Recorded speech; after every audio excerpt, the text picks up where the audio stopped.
બીજી એક બહુ જ મહત્વની વાત મારે બધી મમ્મીઓને કહેવી છે, ખાસ કરીને મમ્મીઓને, કારણ કે મમ્મીઓ આખો દિવસ ઘરમાં હોય. પપ્પા છે ને ડિઝનીલેન્ડ થી આવે, સાન્ટા ગિફ્ટ લઈને આવે, એનું ધાર્યું કરાવે, કેમ કે એની પાસે સમય ઓછો છે એટલે વસ્તુથી પેલો સમય પૂરવાનો પ્રયત્ન કરે છે. માં આપણે ક્યાં 2 કલાકમાં ખરાબ થવું. મારો દીકરો બહુ નાનો હતો, અમે બંને જણા બેઠા હોઈએ, હું ને સંજય, તો સંજય મને એવું કે એને વર્ડ કેમ, તું વર્ડ ને, મને કેમ કે છે એને વર્ડ, તારે ખરાબ નથી થવું. છોકરો સારા માર્ક લાવે, દીકરી સારા માર્ક લાવે તો મારી દીકરી જોયો મારી દીકરીનું રિઝલ્ટ, અને જો એને કઈ ગડબડ કરી તો તરત આ તારી દીકરીના કરતૂત. આપણે બધા સાંભળી ચૂક્યા છીએ, બધી મમ્મીઓ. મારે મમ્મીઓને 2 ટીપ આપવી છે. એક, તમે એની ઉંમરના નથી. You are not the same age, neither you are a friend. Most of the parents try to be friendly to an extent where they forget the age bar. The age gap between a mother and a daughter should always be remained and observed and maintained very sincerely. હું તારી માં છું, તારા જેવડી નથી. Do not try to behave my age. હું તને કહું છું શું પહેરવાનું, આવું કેટલી મમ્મીઓએ સાંભળ્યું છે? હા કે ના? આપો જવાબ. બધા ડોકા આમ કરે છે. તારે મને નહીં કહેવાનું શું પહેરવાનું, હું તને પૂછું છું શું પહેરવાનું. આવું આપણે કેટલી બધી વાર સાંભળ્યું છે. That is the time when I would answer કે ઓકે, તો કાલથી બંને ટાઈમની રસોઈ તું કરજે. મારી ઉંમરની છે ને, હું જે કરું એ બધું તારે કરવું છે, રાઈટ? તો કાલથી 2 ટાઈમની રસોઈ તું કરજે. આ બહુ ઇમ્પોર્ટન્ટ છે, to make them realize what you are doing. ના ના, એ તો આપણી ફરજ છે. આપણી ફરજ છે તો એમની ફરજ નથી? હા કે ના? કરેક્ટ. પણ આપણે બધા એવા ડરેલા મા બાપ છીએ કે જેમણે 4 આપઘાતના કિસ્સા છાપામાં વાંચી લીધા છે. છોકરું કંઈ કરી બેસે. To tell you the truth, કંઈ કરી બેસવા માટે બહુ જ જીગર જોઈએ. એમ કંઈ કરી બેસાતું નથી. આ બહુ જ મહત્વની વાત છે જે બધા મા બાપે સમજી લેવી જોઈએ. બીજી મહત્વની વાત, જ્યારે જ્યારે તમારા બાળક સાથે તમારી આર્ગ્યુમેન્ટ થાય, એ મધર હોય કે ફાધર હોય, સ્પેશિયલી મા સાથે વધારે થાય, કારણ કે મા એમ કે નહીં લે એટલે એમ કે પછી ફરી માં કે નાવા જા, ત્રીજી વાર કે જા ઉભો થા, નાવા જા, જાઉં છું.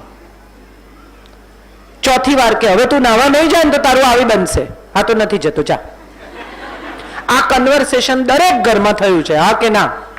કરેક્ટ. એટલે ઊભો કે ઊભી, એ જે બી. હવે આમાં મારી પાસે એક ટીપ છે. એક વાર એમ કેવું કે નાવા જા અને પછી ભૂલી જવું, કારણ કે નહીં નાવાથી આજ સુધી કોઈ મરી નથી ગયું. હા કે ના? કરેક્ટ. પણ હોમવર્ક કરવા બેસ, એમાં બાંધછોડ નથી. આપણો પ્રોબ્લેમ શું છે? ખાડે ડૂચા ને દરવાજા ઉઘાડા. નાવામાં, ખાવામાં, આમ કરવામાં, પેલું કરવામાં, ટીવી જોવામાં, ફલાણું કરવામાં, કપડાં પહેરવામાં આપણે એટલી એનર્જી વાપરી કાઢી છે કે પછી જ્યારે ખરેખર ડિસિપ્લિન કરવાનો વારો આવે છે ત્યારે ડિસિપ્લિન સુધી એ એનર્જી રહી નથી. ડિસિપ્લિન શેમાં જોઈએ છે તમને? હોમવર્ક કરવામાં, સાંજે સમયસર ઘરે આવવામાં, તો એમાં વાપરો. નાવામાં શું કામ વાપરો છો? આપણા મનમાં એમ છે કે આ રિમોટ કંટ્રોલ થી ચાલતું એક રમકડું છે, આપણે કહીએ કે નાવા જાય એટલે આમ કરતું ઊભું થઈને નાવા જતું રહેશે, પણ એ નહીં જાય, કારણ કે હવે એની પાસે એક ઇન્ડિવિજ્યુઅલ થોટ પ્રોસેસ છે. કાનમાં ઇયરફોન પહેરી રાખે, મ્યુઝિક સાંભળ્યા કરે, કે જે સાંભળતા હોય રામ જાણે. હવે મજાની વાત એ છે કે તમે જ્યારે કંઈ કહેવા જાઓ છો ત્યારે એને સંભળાતું નથી. તમે એમ માનો છો કે તમે કહ્યું છે, એને સાંભળ્યું નથી. Best way to deal with it, stand there, look at in their eyes and tell them કે કાઢ તો વાત કરવી છે. આપણી પાસે એટલી ધીરજ નથી. એ જ્યારે સૂર ઊંચો કરે, હા કરીને વાત કરે, ત્યારે મોટા ભાગે એ કાળી 5માં હોય તો માં કાળી 7માં જતી રહે. આવી રીતે વાત થાય માં સાથે, આ રીત છે તમારી, અમે આખો દાડો કરી કરીને થાકી જઈએ પણ તમને તો કઈ કદર જ નથી. આ સ્વગત ઉચ્ચાર છે, રેડિયોની જેમ તમે બોલો છો એને સંભળાતું નથી. હવે જો તમારે અહીંયા કંઈ કરવું હોય તો best part of the story is that when they raise their voice, tell them કે આ મારી સાથે વાત કરવાની રીત નથી. મગજ ઠેકાણે આવે, શાંત થાય, વાત કરી શકે, દલીલ નહીં, ત્યારે વાત કરીશું.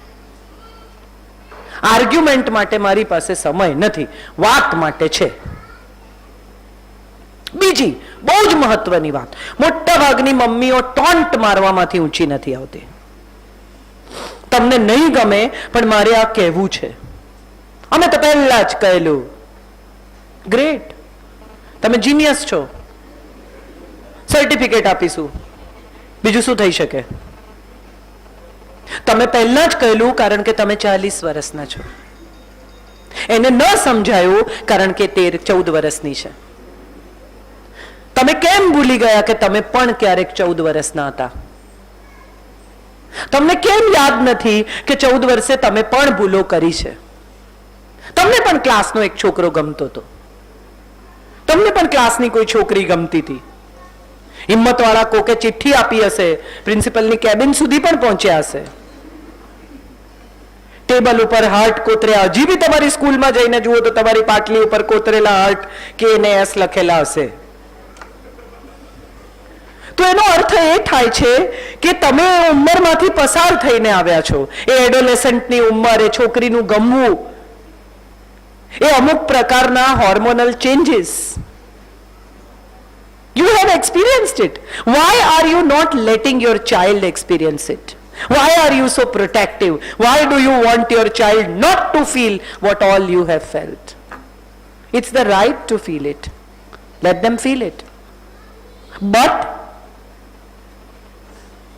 keep your guards on. કોને મળે છે, ક્યાં જાય છે, શું કરે છે? તમારા સમયમાં આટલું સોશિયલ મીડિયા નહોતું. હવે આ ચેટિંગ પર, ફલાણા પર, ચેટ રૂમમાં એક બહુ જ સુંદર મરાઠી ફિલ્મ છે, આઈ એમ શ્યોર દરેક મા બાપે જોવી જોઈએ. Take care, good night, Netflix ઉપર છે. Please watch this film. It is a film with subtitle.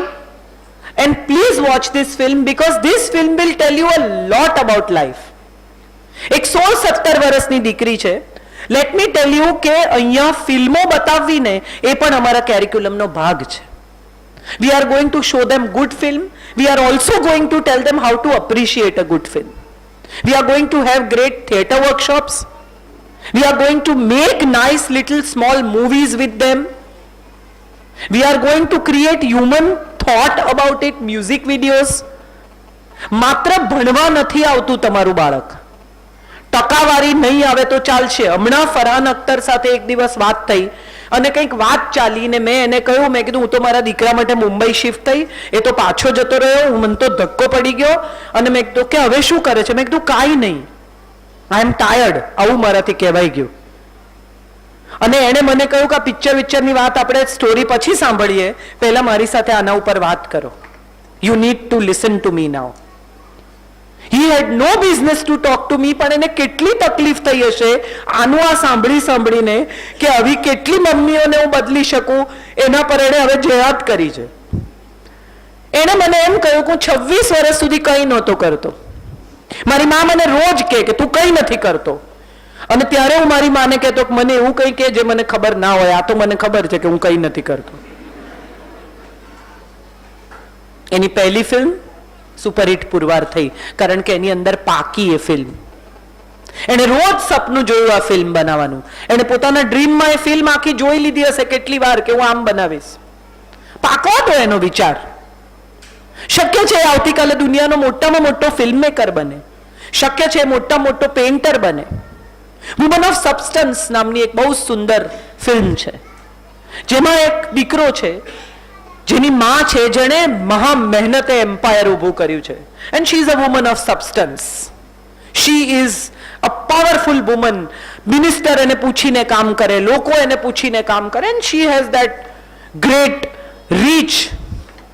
એનો દીકરો ભણીને આવે છે, માસ્ટર્સ ઇન બિઝનેસ કરીને, અને માં કહે છે કે હવે કાલથી ઓફિસ. અને દીકરો પાર્ટી પૂરી થાય છે, માં કહે છે કે okay, so tomorrow onwards what time will you come? And he says that I want to become a painter, I don't want to join your office. માને તો ભયાનક આઘાત લાગે છે કે આ બધું શું થઈ ગયું, હું શું ઈચ્છતી હતી ને આ ક્યાં પહોંચ્યો. એ એના થોડા પેઇન્ટિંગ્સ બતાવે છે. માં જુએ છે કે આ તો ખરેખર સારો પેઇન્ટર છે, જો હું એને છોડી દઈશ તો પત્યું. એટલે માં એના પેઇન્ટિંગનું એક્ઝિબિશન નક્કી કરે છે. વિશ્વભરમાંથી ક્રિટિક્સને બોલાવે છે, પેરિસથી, વિયેનાથી મોટા મોટા ક્રિટિક્સ આવે છે. એ લોકોને આગલી સાંજે માં ડિનર પર બોલાવે છે અને બોલાવીને બધાને પૈસા આપે છે કવરમાં. એટલે બધા કહે છે કે જરૂરત જ નથી, સારું હશે તો અમે લખીશું, અમારે કંઈ એવી તમને નહીં લખવાનું કોઈ કારણ નથી, અમારે પૈસાની જરૂર નથી. અને ત્યારે માં કહે છે કે તમારે આ પૈસા એટલા માટે નથી લેવાના કે તમારે સારું લખવાનું છે, આ પૈસા તમારે એટલા માટે લેવાના છે કે તમારે એની ખરાબમાં ખરાબ વખોડી કાઢવાનું છે એનું painting. Well, they do it. કેટલાક લોકો એવું લખે છે કે એને ઝાડુ પકડવું જોઈએ પીછી છોડીને, આ જિંદગીમાં કદી પેઇન્ટર નહીં બની શકે, આ તો એની માં હતી એટલે આટલી એક્સપેન્સિવ આર્ટ ગેલેરી બુક કરી, આ તો એની માં હતી એટલે આમ થયું આમ થયું. એની માં. છોકરો બહુ જ નિરાશ થઈ જાય છે, ઘરે આવી જાય છે, ઓફિસ પણ નથી જતો, પણ માને ખબર છે કે ધીરે ધીરે પલટી લઈશ, વાંધો નહીં આવે, રહેવા દો થોડા દિવસ એને ડિપ્રેશનમાં. દરમિયાનમાં એક ચેક પર સહી કરવાની છે. How your destiny leads you to the wonderful world of where you want to reach. Cheque ઉપર એક સહી કરવાની છે, અને માની સેક્રેટરી, જેની ઉંમર 19 વર્ષની છે, જેના 4 ભાઈબંધ છે, જેને માટે આ છોકરી કમાય છે, તદ્દન સાદી સ્કર્ટ પહેરેલી, ચશ્મા પહેરેલી, ડફો જેવી છોકરી. She comes to get the signature done. આ ડિપ્રેશનમાં છે, ઊભો છે ટેરેસમાં, અને પેલી છોકરી સહી કરાવે છે, અને પેલો કહે છે કે બધા ચેક પર સહી કરાવી લે ને હું કૂદી જાઉં. એટલે પેલી છોકરી કહે છે કે એટલું બધું શું દુઃખ છે, આવા મોટા મહેલમાં રહે છે, આટલી ગાડીઓ ફેરવે છે, આટલા લોકો તારી આગળ પાછળ ફરે છે, તને દુઃખ શું છે, તને ખબર છે દુઃખ શું છે દુનિયામાં? ચાલ તને બતાવો લોકો ક્યાં રહે છે. એને ઇંગ્લેન્ડની ગલીઓમાં લઈ જાય છે અને બતાવે છે કે એક નાનકડા રૂમમાં કેટલા લોકો એક સાથે રહે છે. જો હું મારા 4 ભાઈ બહેન માટે કમાઉં છું, મને લગ્ન કરવાનો ટાઈમ નથી, પ્રેમમાં પડવાની મારી પાસે જગ્યા નથી. અને ત્યારે એ છોકરો એને કહે છે પણ આવું થયું, હું નિરાશ થઈ ગયો, બીજા લોકોએ એવું કહી દીધું કે હું તો પેઇન્ટિંગ કરી શકું એમ જ નથી, પણ મારું તો ડ્રીમ છે પેઇન્ટર થવાનું. અને અહીંયા વાર્તા બદલાય છે. એ 19 વર્ષની છોકરી એને કહે છે કે મારું પણ ડ્રીમ છે એક્ટર થવાનું, પણ એ રસ્તા ઉપર જતા જતા બીજા જેટલા હર્ડલ આવે એમાંથી પસાર તો થવું જ પડે. એ લોકોએ સર્ટિફિકેટ આપ્યું કે તું પેઇન્ટિંગ કરી શકે એમ નથી, અને તે સ્વીકારી લીધું. એ તારી મોટામાં મોટી ભૂલ. કોઈ આવીને તને કહી જાય કે તું નહીં કરી શકે, and you accept it, that means you have lost the battle before fighting. હું આ નોકરી કરી રહી છું, સાંજે 7 વાગે એક્ટિંગના ક્લાસમાં જાઉં છું, 11 વાગે ઘરે પહોંચું છું, અને સવારે જો હું 9 વાગે નથી પહોંચતી તો તારી માં અડધો પગાર કાપી લે છે. તેમ છતાં હું આ કરી રહી છું કારણ કે મારે એક્ટિંગ કરવી છે. And then how the film takes and she becomes a wonderful actor and very popular, and when they meet this man has become a businessman and given up his painting, and how she again brings him to painting. ની આ કથા છે. Woman of substance કોણ? જે હરાવે છે તે કે જે જીતાડે છે તે. That's the story is all about. What is a woman of substance? જે બીજા પાસે પોતાનું ધાર્યું કરાવે છે તે, કે જે કોઈકને પોતાનું ધાર્યું કરવા માટે બળ આપે છે તે. આપણે નક્કી કરવાનું છે. આપણને લાગે છે કે પાવર ગેમ છે આ. કેટલા બધા મા બાપને હું ઓળખું છું કે બાળકોને જજ બનાવે 12-13 વર્ષના. જો તારા પપ્પા કેવું કરે છે, નહીં તો પપ્પા કે તારી મામા અક્કલ નથી, જો ફોન જ નથી ઉપાડતી. તમે જો સામ સામે એકબીજાને રિસ્પેક્ટ નથી કરતા તો તમારું બાળક તમને ક્યારેય રિસ્પેક્ટ નહીં કરે. Take it or leave it. At least in front of your child don't disrespect each other. માએ એમ કહ્યું કે નહીં જવાનું એટલે પપ્પાએ એમ જ કહેવાનું કે બેટા હવે આજે તો તારી મમ્મીએ ના પાડી એટલે નહીં જવાય.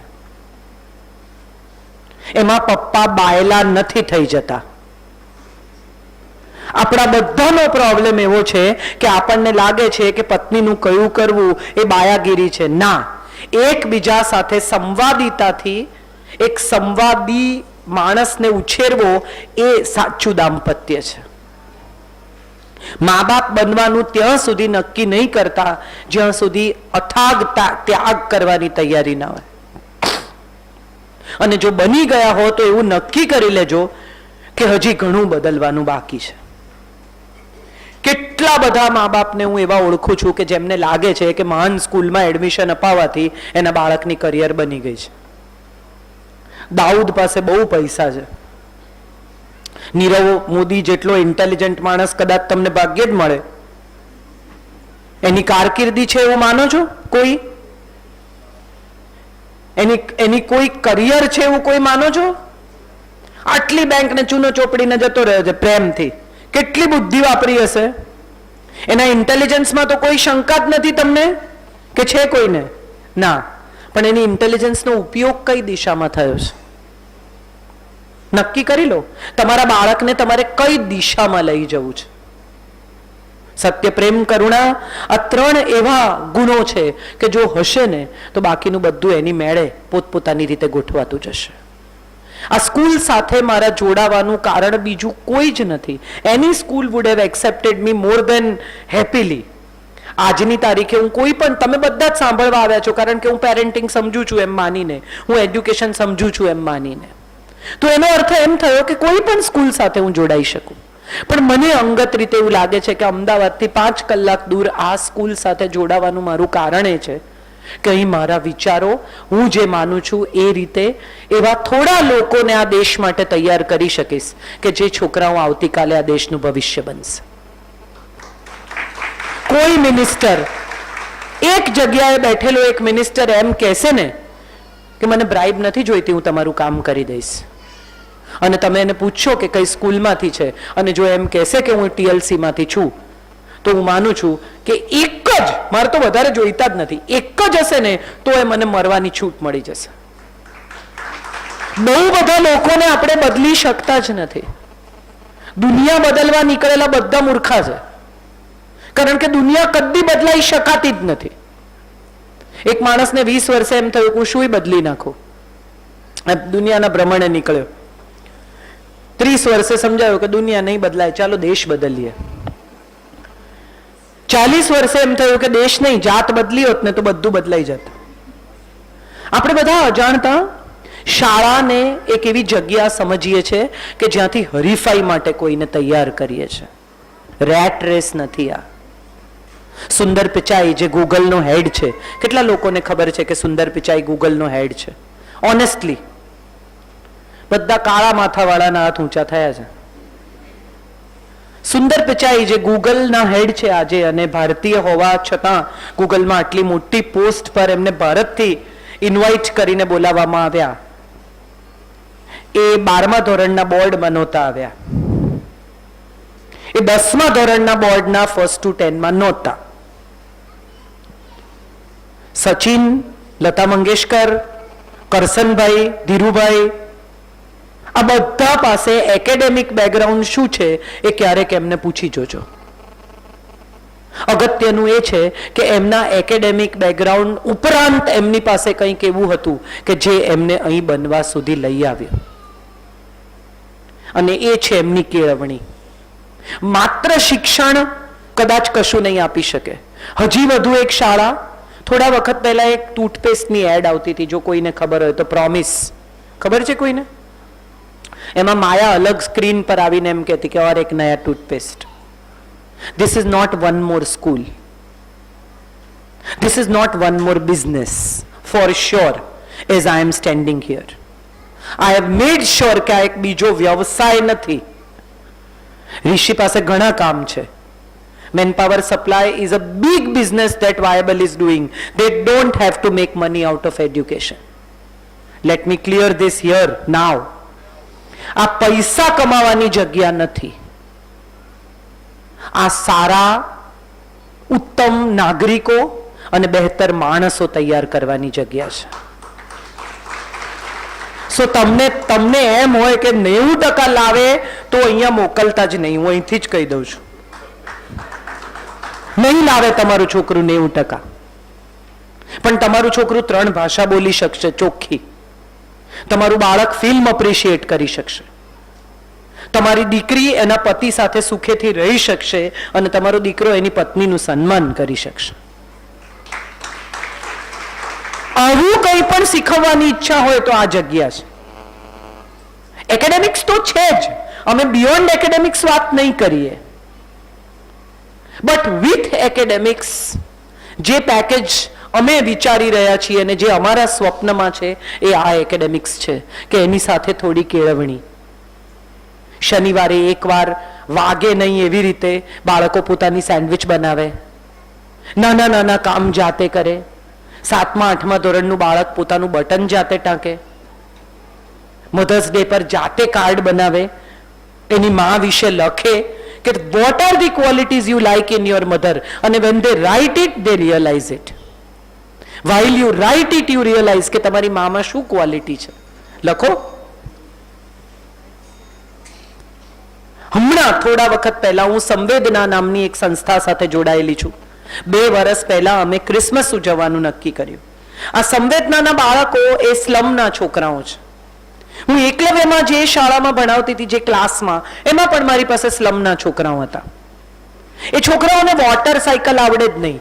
હું રોજ શીખવાડું કે આમ વરાળ થાય ને પછી ઉપર જાય ને પછી આમ થાય, પણ કંઈક તો ગડબડ કરે જ રોજ. પહેલા સુરતનો તાપ ના પડે તો વરાળ એની મેળે થઈ જાય, વરાળ થઈ જાય તો સીધું પાણી થઈ જાય. થાકી ગઈ ભણાવીને. અને વોટર સાયકલ પ્રેઝન્ટ કરવાની અમારે ક્લાસમાં. હવે અમારા બચ્ચા બિચારા સમજે જ નહીં. હું એટલી થાકી, એક દિવસ હું ઘેરથી તપેલી, ઇલેક્ટ્રિક સગડી, એક વાદળી લઈને ગઈ. ઇલેક્ટ્રિક સગડી પ્લગ ઇન કરી, એના પર પાણી ઉકાળ્યું, એના પર વાદળી મૂકી અને આમ નીચોવીને બતાવી. બીજે દિવસે મારા 18 છોકરાઓએ એસેમ્બલીમાં વોટર સાયકલ પ્રેઝન્ટ કરી દીધી. I think this is what education is all about. Let them learn on their own. Let us not spoon feed our children. 2 ને 2 4 મોઢે કરાવો. ચલો બોલો. કોઈ દિવસ કોઈ 3 ને 1 પૂછશે ને તો ગૂંચવાઈ જશે. એને બદલે એને શીખવો કે આ 2 ને આ 2 મિક્સ થયા તો કેટલા થયા બેટા? 4. હવે એમાંથી 1 લઈ લીધું તો કેટલા થયા બેટા? જીવનભર હિસાબ નહીં ભૂલે. આપણે બધા જે પદ્ધતિથી ભણાવી રહ્યા છીએ એ પદ્ધતિ હું માનું છું બ્રિટિશ એજ્યુકેશનની આજથી હજારો વર્ષ જૂની પદ્ધતિ છે. આખું વર્ષ ભણેલું બાળક 3 કલાકમાં તમને સમજાવી દે કે એને શું આવડે છે. Is this the way we are going to teach our children? એ 3 કલાકમાં એનો મૂડ ન હોય, એની તબિયત ન સારી હોય, ઘરમાં મા બાપનો ઝઘડો થયો હોય, એનું પેપર ખરાબ જાય, સ્વાભાવિક છે. એટલે એને નથી આવડતું. આપણે નક્કી કરી લીધું એ 3 કલાકમાં કે બાળક સફળ છે કે નિષ્ફળ છે, એજ્યુકેશન સફળ છે કે નિષ્ફળ છે. I personally feel that there are ways of expression, there are ways of doing it. કેટલાક બાળકને મેથ્સ નથી આવડતું પણ અંગ્રેજીમાં માહિર છે, કવિતા લખે છે. એ તરફ ધ્યાન આપો. એને શું કામ મેથ્સ મારીને ભણાવો છો? આમ હાથ રખા, આમ મારે ફૂટપટ્ટી માં. મેં જોઈ છે આવી મમ્મીઓને. પલાખા બોલ, સૂતા પહેલા પલાખા બોલાવે. ચલો, પેલું બિચારું આમ આંખ મીચાઈ જતી હોય તો એ બોલે. Let's not do that. Let's find out the ability of the child and let's work on that ability. Let's capture on that ability. Let's bring that ability out and bring your child actually where the child wants to reach. બધાને બધું આવડે ને એનાથી ખરાબ બીજી કોઈ બાબત જ નથી. મને જ ગણિત નથી, હું મને સાદો